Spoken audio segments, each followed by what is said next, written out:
Okay. Okay.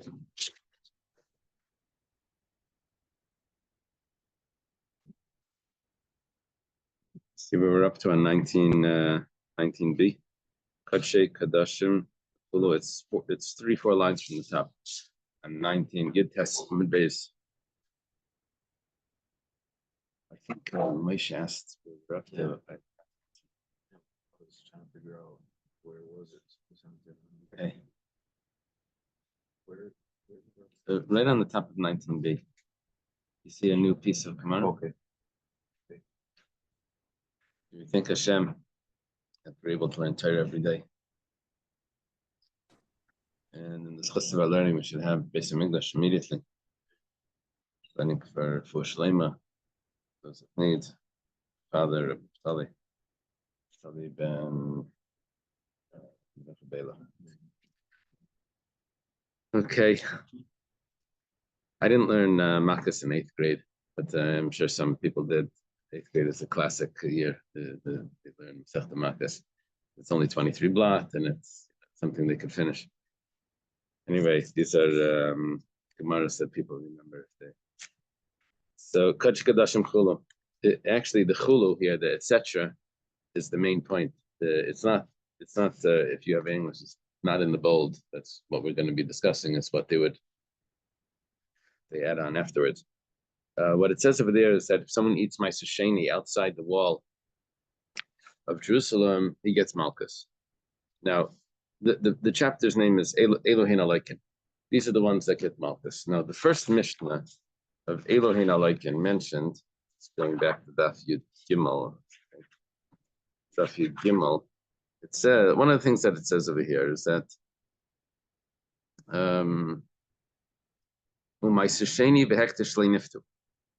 person gets Malchus if he eats Ma'aser Sheni or Hektish that wasn't redeemed. Where do you eat it? It wasn't redeemed. Obviously, outside of Yerushalayim. In Yerushalayim, you don't have to redeem it. So he ate it outside Yerushalayim. That's the assumption. Then we had another Mishnah on Daf Yud Zayin, which says, Ma'aser Sheni chutz l'chayma. If he eats Ma'aser Sheni outside of the wall, what wall? The wall of Yerushalayim, gets Malchus. So our Gemara asks right away, Tanina chadazimna. If it's not redeemed, that meant that you ate it outside the wall. And then when the Mishnah again says, the following Mishnah says that you ate it, you ate it outside the wall. So that means that we listed it twice in the list of getting Malchus. Same story. So why does it have to list the same thing twice? Ma'aser Sheni that wasn't redeemed outside the wall. Rabbi Yossi Bar Chanina says, now you have to look at this very carefully.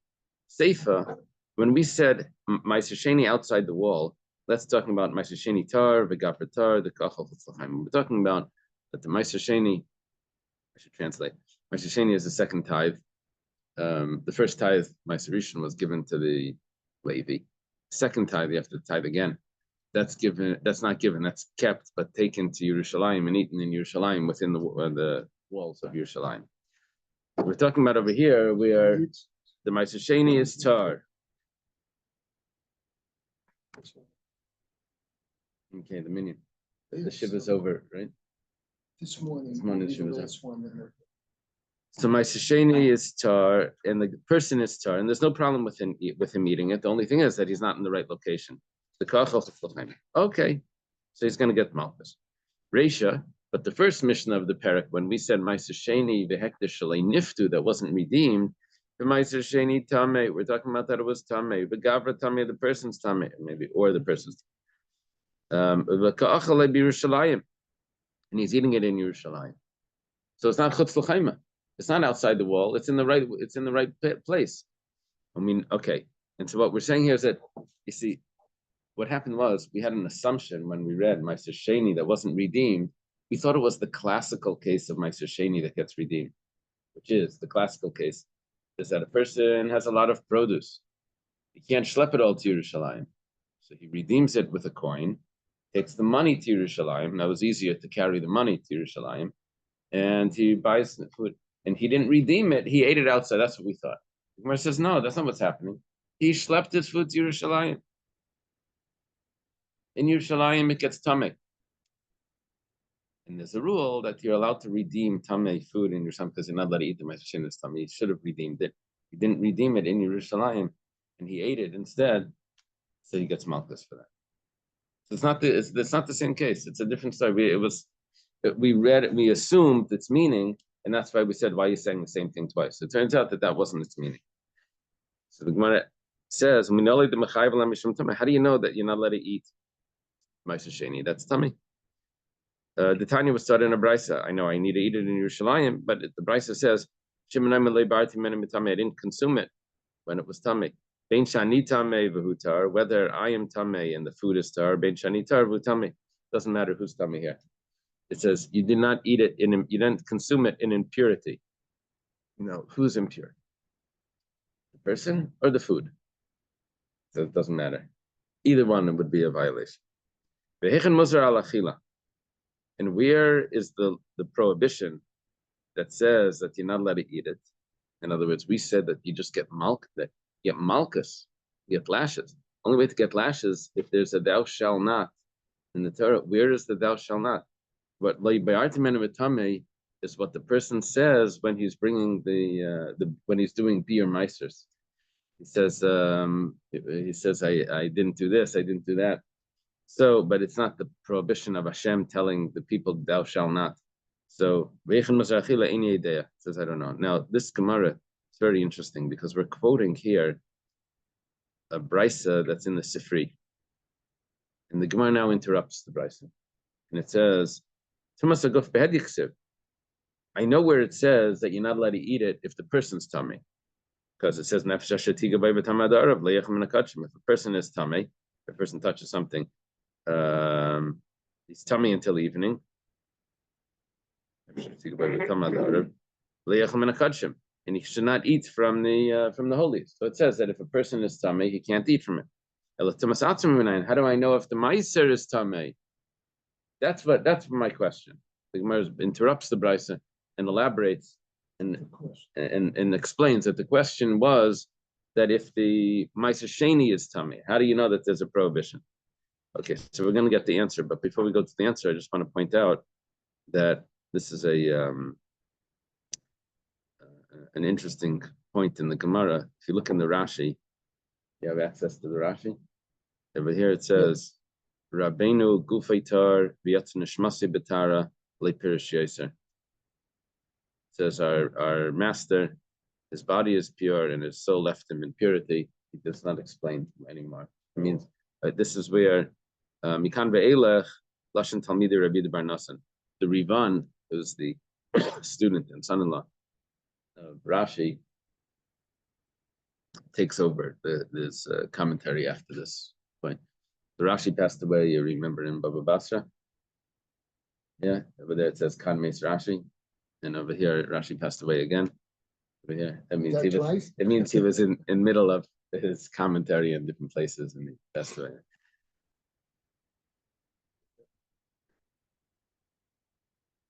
What is that?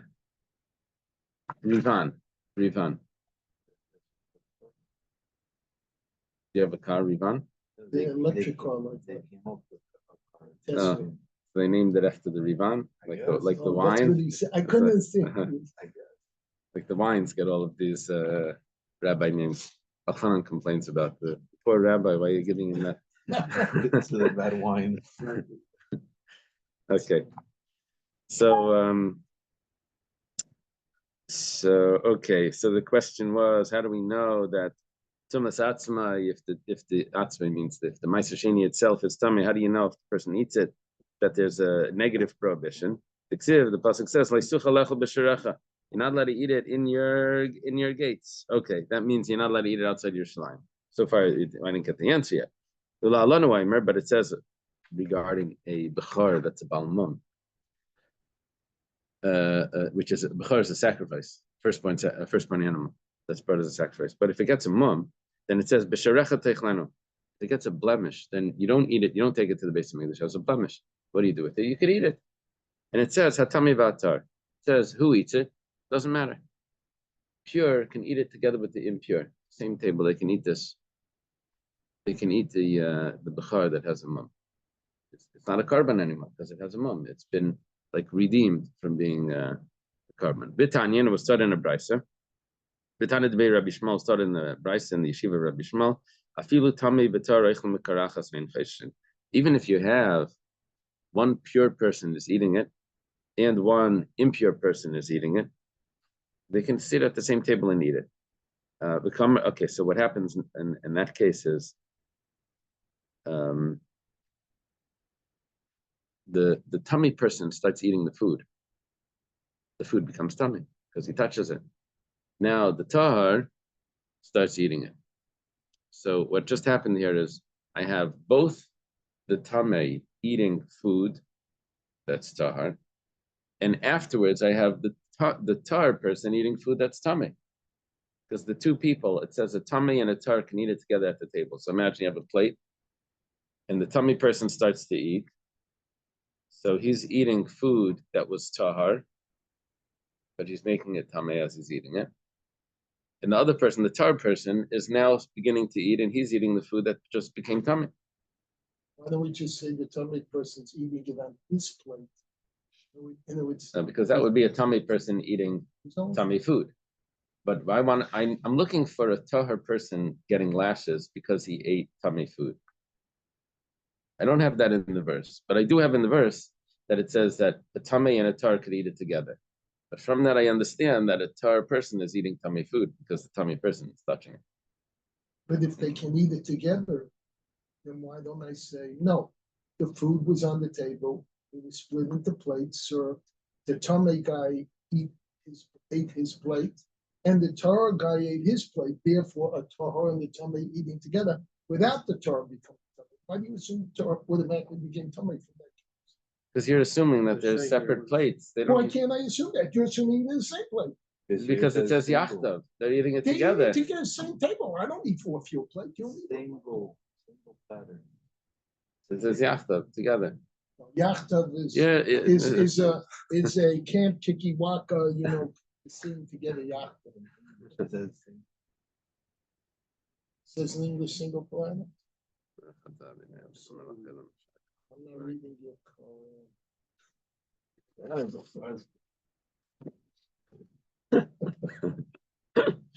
Okay. So we did the Tana of the Rabbi Shmuel. The Kamar Achmana, the Eibishter says, Heich Tamei, the Sharilach Gabitar Hasam.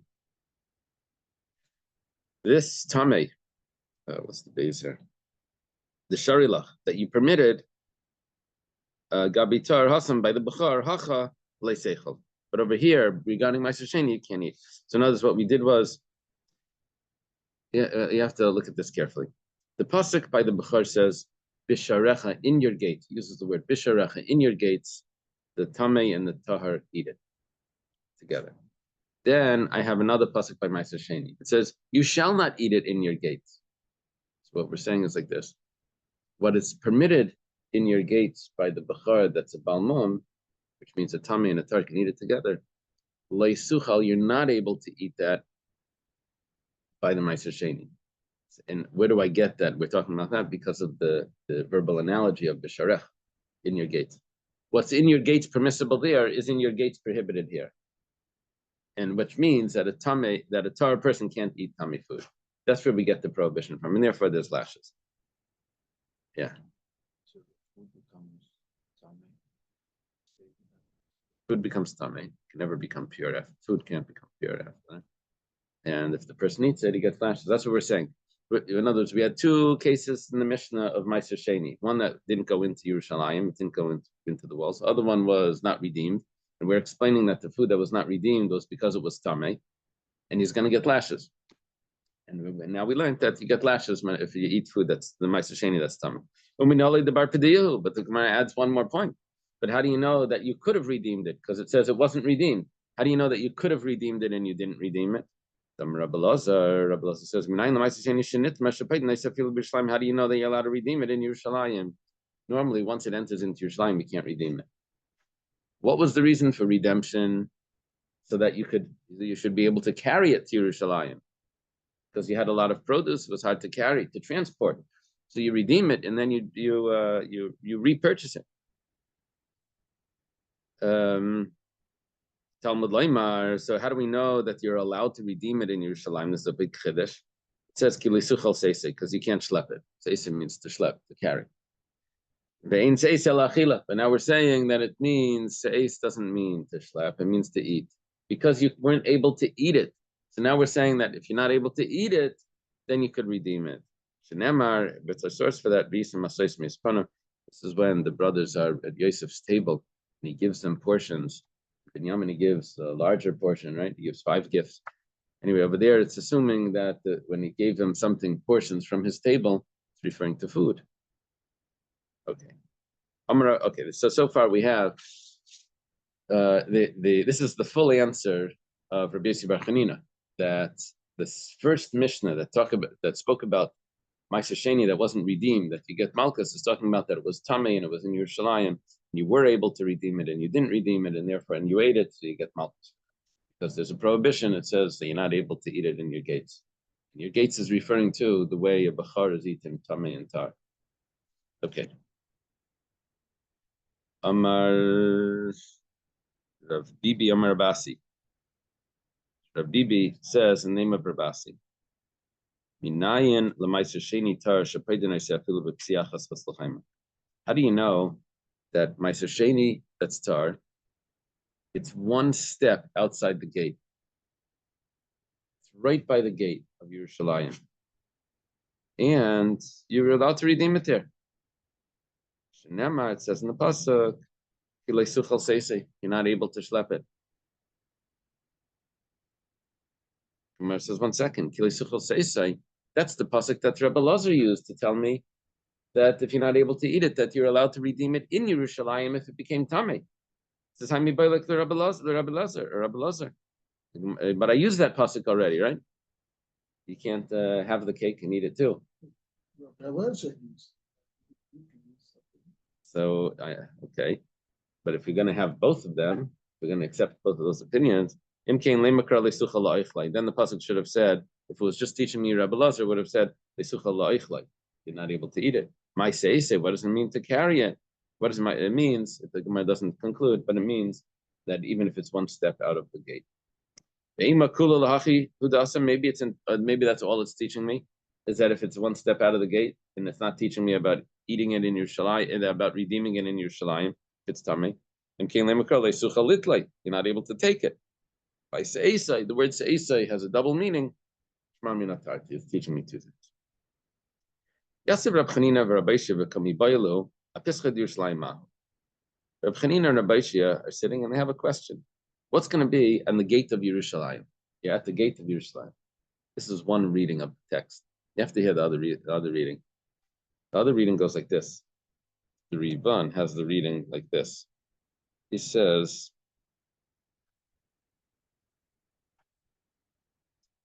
Yosef Rab Chanina Rab Hoshea Piskad Yerushalayim Kami Baylo. Rab Chanina and Rab Hoshea are sitting at the gate of Yerushalayim and they have the following question. You follow? The question isn't about the gate of Yerushalayim. They're sitting at the gates of Yerushalayim and they have this question. Now the question, it's interesting because the question is the same story. Because Pshita, the following would be obvious. Hu b'chutz masay b'pnim. Let's say this person is outside Yerushalayim, but his package, his food, is inside Yerushalayim. He's wearing a front pack. Is that what it's called? Backpack or front pack? What is the package on the front? So he's at the gate of Yerushalayim. The food is now in Yerushalayim, but he's still outside because he's wearing this. So Koltum Mechitzas, too late, no redemption. The food has entered Yerushalayim. You can't redeem it anymore. Hu b'fnim, it's tahar, of course. Hu b'fnim masay b'chutz. Let's say it's the opposite. It sounds like the branch store. Yeah, Branches in there. Exactly. He is inside Yerushalayim, but he's wearing a backpack, and the backpack is outside Yerushalayim. So what's going to be mahu? What's going to be the din? So we knew if the food enters, the food has entered, but it's not the food that entered. He entered. The food is still outside. Is that considered that it's already entered? So Tana Lahu Hau Saba b'debei Reb Shimon Bar Yochai. This elder from the house of Reb Shimon Bar Yochai, he says It says that if the place is distant from you, in its entireness, from your entireness, that means it has to be entirely distant from all of you. It has to be distant from all of you, which means including your package. But since you're inside, so it's too late. Rav Papa has a question. Let's say you have it like in a wheelbarrow, so it's not on your back. You entered Yerushalayim, but it's still being schlepped along on the stick, on the handle of the right. You're schlepping along. Teiku, the Gemara leaves it as a question. You're going to see later that the Gemara is going to answer this. Interesting. Wait, so if he's in Yerushalayim within the walls, and he's holding Maaseh Sheni not in a backpack or front bag, but in like a bag by a stick. They used to carry like that. And the bag is outside. With what was the first answer? That was okay?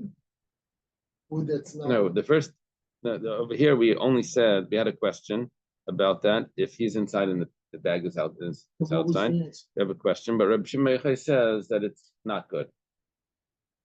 It's not good. It's not good because he's already inside. It's considered he's inside. And Now we're saying, but 1 second. That's only if it's on his back. Let's say it's not on his back. Let's say it's on a stick. You're giving the stick with that satchel on. Yeah. Thing. So it'll be the same thing. And the stick. So that's a takeaway. The Gemara is going to answer the takeaway on the next page. Which is weird that the Gemara answers the takeaway. It's interesting. I could see he's inside holding the bag with the stick still on the outside. He just walked in, and that considered part okay because it's in the air and it's part of him, as opposed to if he was pulling like a kid's wagon, and the wagon was just how he's holding the handle, but the food itself was in the wagon on the karka of outside. So I could differentiate that way, and therefore, raise a question with the or whatever that sentence is. You say it's different. You're saying it's different. The wheelbarrow is different than the stick. That's what could I be. would You may think. be That's right. why you have the take-home Maybe. answer on that. Okay. Take a trade. Okay. Amar Rabasi, I don't know. Amar Rabasi, Amar Rabbi Yeshua. Rabasi says the name of Rabbi Yeshua. Meister Sheni, Ravami and Rabasi are students of Rabbi Yeshua. Had a big bezdin, very important bezdin. They're students. But so Rabasi says the name of Rabbi Yeshua. Meister Sheni meimasai chayav and alav. When he chayav malchus for eating Meister Sheni. Obviously, it wasn't in Yerushalayim, right? It says Mishara Pnei Chaima. That's only if it came into Yerushalayim, it saw the face of the wall, and then it left it. That's when you're going to be chayav. But not if you eat it. You're not allowed to eat it outside Yerushalayim. But that doesn't mean that there's malchus. Only if it entered into Yerushalayim and then it left, it's going to be malchus. Seems different. I thought the pasuk says V'suchal lechal b'sharecha. I don't know.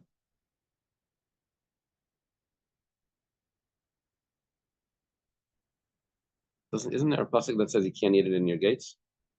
Why should you have to? Let's see. Yeah. The way he learns it, my time. The way he learns it is the Gemara is the order of the pasuk. My time. What's the reason? In front of Hashem, in front of Hashem, your God, you eat it. And then the pasuk says, you can't eat it in your gates. So. If you're able to read the pasuk that you should eat it in front of Hashem, that means in Yerushalayim, then we'll follow up with the pasuk that says you can't take it out of Yerushalayim and eat it in your cities. If you don't have the reading of the pasuk that you can't eat it, that in front of Hashem your God you should eat it, which means it was not in Yerushalayim yet. So like I don't have the prohibition of eating it in your gates. The whole problem of eating it in your gates is once it's entered Yerushalayim, you can't take it out of Yerushalayim. Excuse me, it doesn't have to enter. His interpretation is it's seen. So in other words, it's standing outside. It sees Yerushalayim. It's that close, but it actually hasn't entered the gates. So at that point, now you can't go outside and eat outside. That's. Yeah. your shot. Dr. Stein is clarifying that it doesn't mean that it's in the gates of Yerushalayim. It means that it's seen the gates of At Yerushalayim. least Yeah. Okay, so it has to be at least in that area for the prohibition to kick in of that you're not allowed to eat it outside. Okay, Meisvei the Gemara has a question on this Rabasi in the name of Rabbi Yechanan. It says Rabbi Yosi Aimer. Rabbi Yosi says, Kayin shall be able to shall tell. Let's say there's a Kayin, and he has in his hand a fig that is tevel. Tevel means it's unfixed produce. The Meiser wasn't taken, the Truma wasn't taken. It's unfixed. Amar, the Kayin says like this. I'm hungry. He says, Teinazu, this fig, Trumasa be'ukta.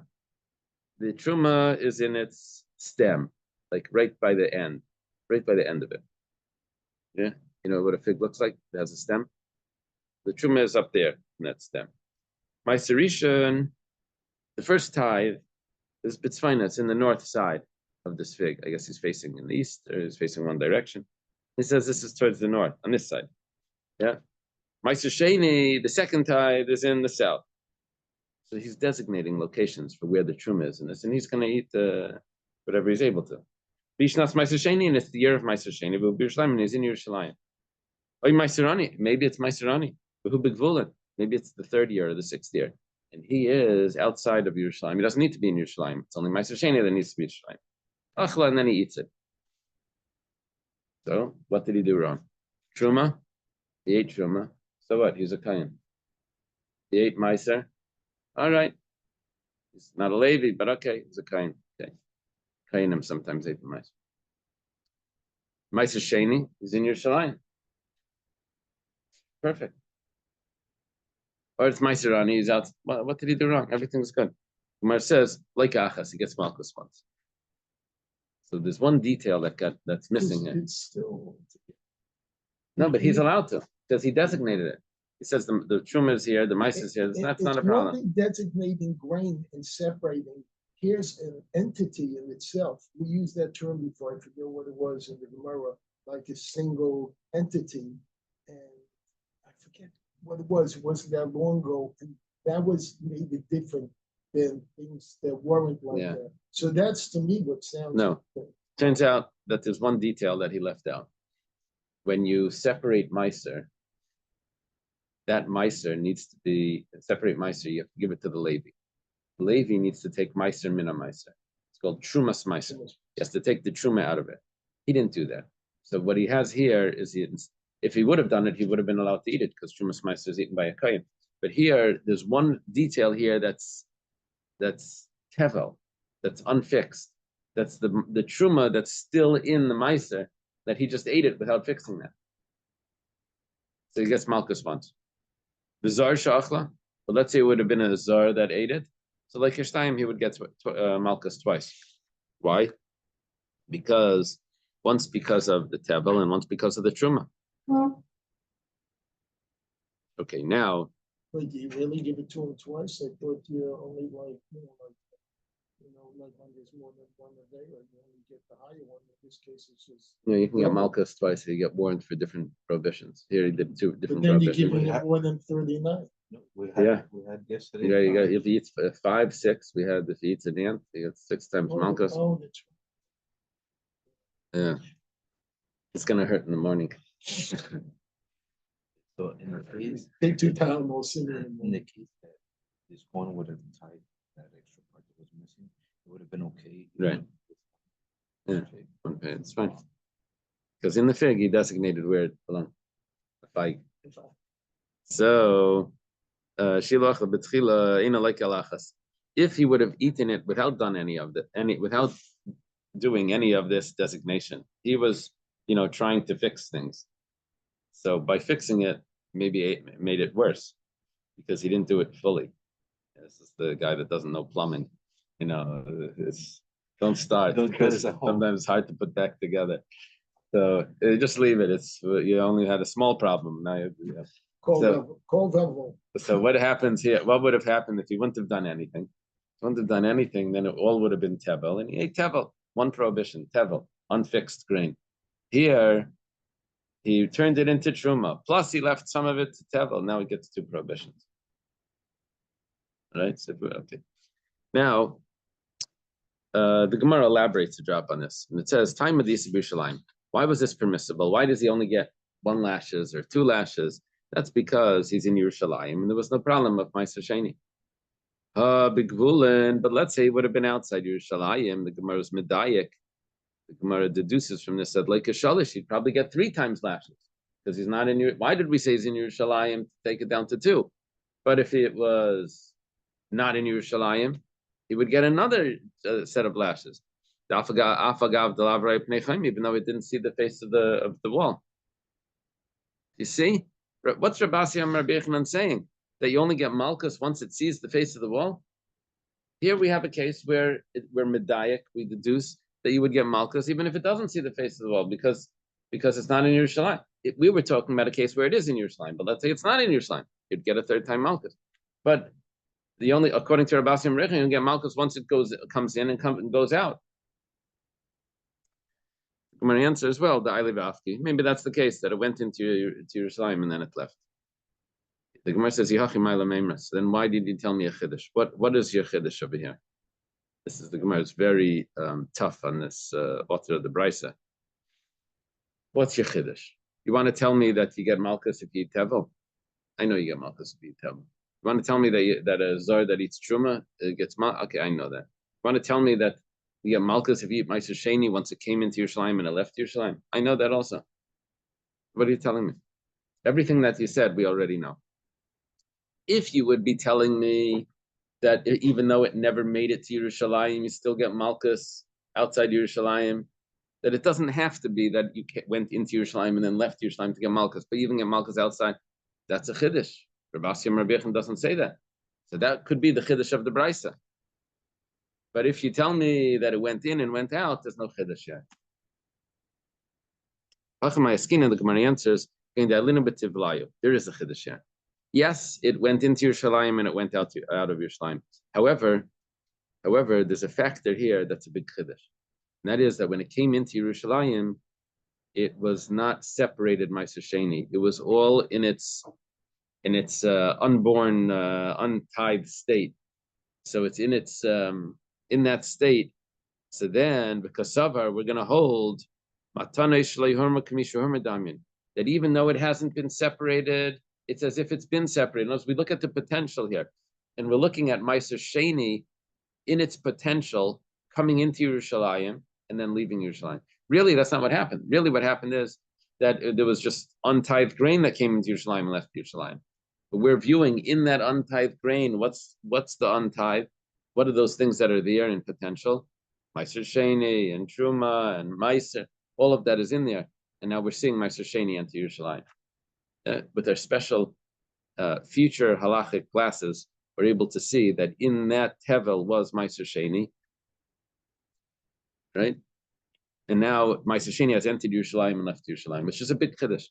We're saying Matane Shalai Hormo, the gifts of the Kayan that have not been separated, it's as if they have been separated. Did before that it also needed to have a potential. Yeah, we spoke about potential, but yeah. Okay, now the Gemara says, okay, so that's a chiddush. Very good, we got a chiddush here.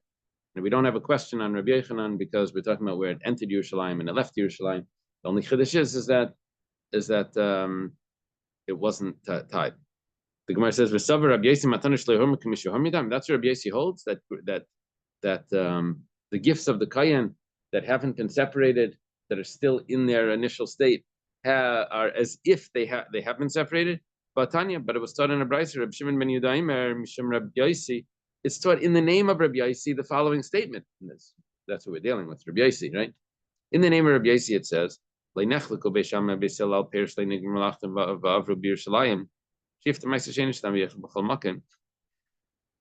machlekes between Beisham and Beis Hillel regarding fruits that are not their processing is not fully complete. If they came into Yerushalayim and then they left, there's no problem. You're still allowed to redeem them because they never had an obligation of Ma'aser Sheni. It's too early in the process. So you're still allowed to redeem, even though they've entered Yerushalayim. Once produce is entered Yerushalayim, you can't redeem it anymore, unless it's tummy. But here it's not tummy. But here it entered Yerushalayim and it left. You're still allowed to redeem it. Why? Because when it entered Yerushalayim, it wasn't the finished product, so it wasn't even eligible for Meiser Sheni. Alman nechlaku. So what's the machlekes? Al perish nigrum malachtim rabbi Yerushalayim. It was ready for Meiser Sheni to be taken, but you just didn't take it yet. Now it's entered Yerushalayim. So Beishama Yaimrim Yachzer Meiser Sheni Shalom V'Yechel B'Yerushalayim. Beishama says too late, can't redeem it. You have to bring it itself back into Yerushalayim and eat it there, because once it's entered Yerushalayim, laws of redemption have stopped, can't be redeemed. Basil says you can redeem it because it hasn't really entered in Yerushalayim. Why not? Because even though it's been in Yerushalayim, but when it was in Yerushalayim, it wasn't in the state of Meiser Sheni. It was Matanish Shalei Hormu. It wasn't separated, which means that Rabbi Yossi says that there's a machlekes Beis Shammai and Beis Hillel about this. And Beis Hillel holds a Matanish Shalei Hormu. The gifts that haven't been separated are considered like they're not separated. And you told me before that Rabbi Yossi holds Matanish Shalei Hormu, it's as if they are separated. So it's a contradiction. Obviously, Rabbi Yossi doesn't go like Beis Shammai. Beis Shammai Makam Beis Hillel ain't a Mishnah, right? If there's machlekes Beis Shammai Beis Hillel, he means Beis Hillel. That's how he would hold. And so it contradicts what the chiddush that we said. If we would say it's as if it's been tithed, it's as if it's been separated, even though it hasn't. But the potential is already been potential to be separated. It's as if it's separated. So then, how are you allowed to redeem it? It's already entered the walls. It's been kaltuhu. It's been absorbed, right? It's been absorbed by the walls, and you can't redeem it anymore. Well, they use it with encompassed. Encompassed. Okay. Let's say absorption center. When they, like in Israel. Yeah. Wonder what word they use for that. The what's it called? Yeah. When they go into the bunker, not the safe rooms. It's called miklat. Right? They have the. Okay. Well, Amar Rabba. Rabba gives an answer, a very interesting answer. He says, Mechitza lechol deraisa, mechitza lichlik derabanan. He goes rabbanan kisabene betivle. Betivle le goes rabbanan. Listen to this. There's two things going on, and we're confusing them. This is the classic Gemara. There's two laws once it comes into Yerushalayim. One law is that if you take it out of Yerushalayim, you eat it, there's malchus. The other law is that once it comes into Yerushalayim, you can't redeem it anymore. So the first brisa says that the brisa of Rabbi Yossi that we quoted, we said that he's going to get malchus 3 times if it's not in Yerushalayim, right? He gets malchus twice, right? Or once if he's a kohen, he gets malchus once. But if it wasn't in Yerushalayim, it'd be another malchus. So that's talking about it was inside its potential. It wasn't matanish shalei hormu, right? That's what we're saying. It's matanish shalei hormu because we need a chiddush of brisa. We need to fit with had to have gone into Yerushalayim, and then it leaves Yerushalayim. But because it's left Yerushalayim, so now it was in Yerushalayim and it left. So now if someone eats it, even though it's in that state of that where it wasn't separated as Meiser Sheni, there's still malchus. Saw the face of Lefnei Hashem Alikecha, and then it wasn't in Yerushalayim. There's malchus there because that's a biblical law, and not to eat it outside Yerushalayim, even though it was loi hormu when it was in Yerushalayim, it wasn't separated.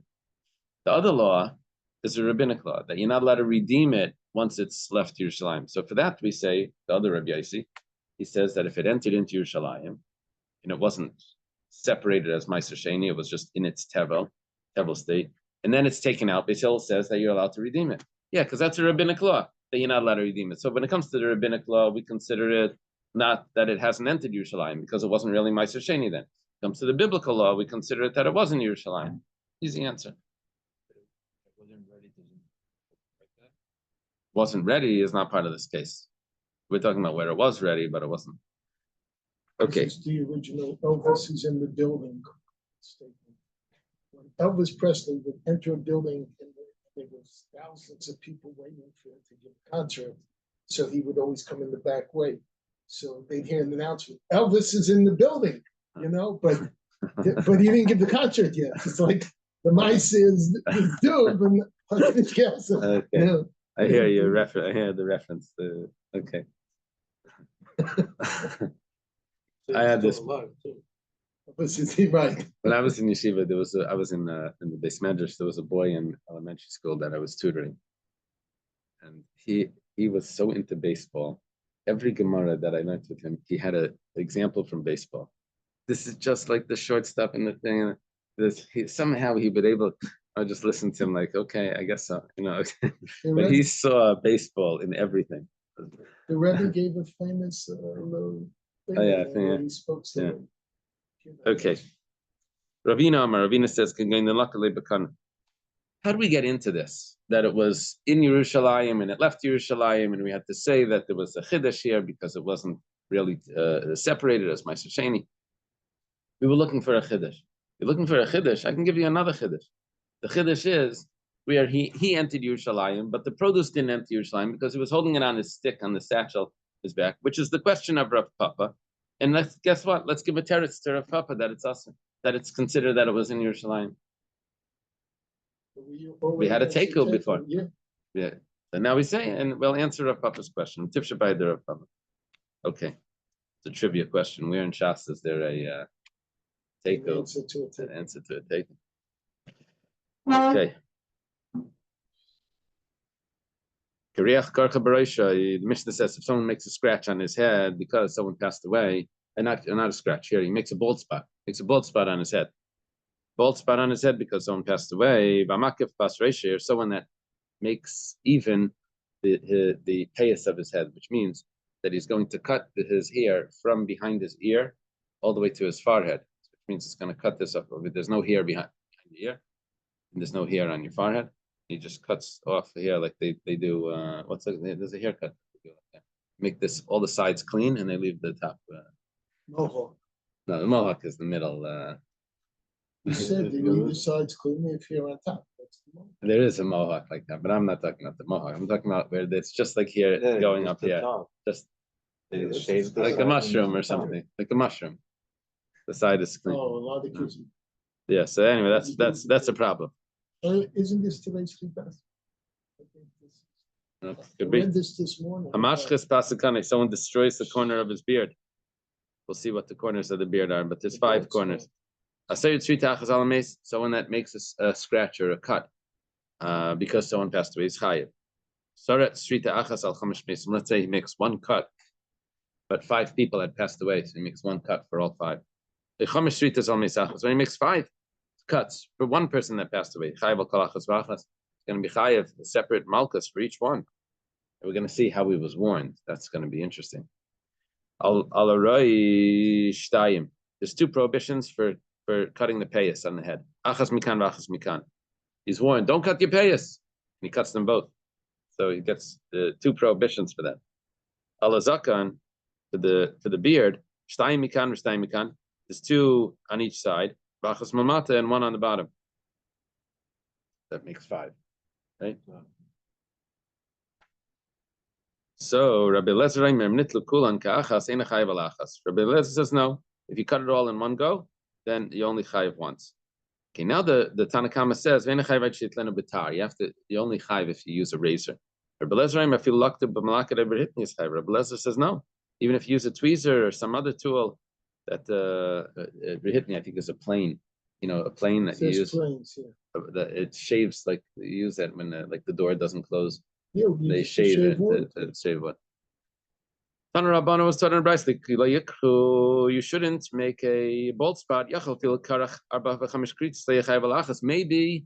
By the way, plane actually has a razor. Oh, that's so maybe maybe should only be chayiv once if he does 4 or 5 bald spots. It says karcha, an extra word. The extra word is coming to tell you a bald spot for every single one. There's another chi of malchus. Bereisha on their head. Why does it have to say on the head? Because it says you can't make a cut or a scratch, or you don't make a bald spot between your eyes. You could only think maybe the person's only chayiv if it's between his eyes, which I guess means between his eyes means on his where the tefillin are, up on the top. How do you know the whole head also has the same prohibition? Talmud Leimar Beresham Rabbis Kol Reish. It says on their head they include the entire head. Yeah, by the kayin it says between their eyes, and then by everyone else it says on the head. Maybe that's only by the kayinim that it's on the whole head. Maybe it's the opposite. Yisrael minayin. How do you know that for the Yisrael it's on the whole head? And mekan karcha and amalan karcha. It says over here a bald spot. It says over there a bald spot. Alan chayav al kol karcha v'karcha v'chayav al reish k'benyanayim. Just like over there, every single one is another prohibition. Also on the head, it's just like between the eyes. Afkan chayav al kol karcha v'karcha v'chayav al reish k'benyanayim. Chayav on the whole head. Malal meis afkan al meis. Also, just like over there, it's only if it's because someone passed away. Also over here, it's only if someone passed away. Yeah, the person's allowed to take a bald haircut. It's just you can't make a bald if it's because someone died. What's the case where he has 4 or 5 bald spots? If you say he did one bald spot after another, and there were 5 warnings, pshita, then of course he's going to get 5 malchus. Must have been that it was only 1 warning. Gemara says, 1 second. Mi mechayev. He's chayev 5 times with 1 warning. But we have a Mishnah that says, if a Nazir drinks wine all day, he's only chayev once. But if they warned him, they told him, don't drink. That means they told him twice. And he drinks, then he's when he chayev for each one. So 1 warning is 1 malchus, 2 warnings is 2. So, but if he's only warned once, how's he going to be chayev for every bald spot? My answer is like tzricha the sachamish etzpoif nasha. He put, what's the ointment called that makes the person depilatory? No. Depilatory. He puts each finger, puts this depilatory on each finger, and he's going to make 5 bald spots. When they warned him, each finger is like its own, don't do it. And he said, okay, don't do that. So that's 5 warnings in 1 shot. That's what he's going to get with 1 warning. Okay, let's stop over here. Up to what's the size of a bald spot? Here, it's the first sentence of today's Chumash reading. Oh yeah, today's Chumash. Beautiful. Thank you. Have a good day. Okay, have a good day.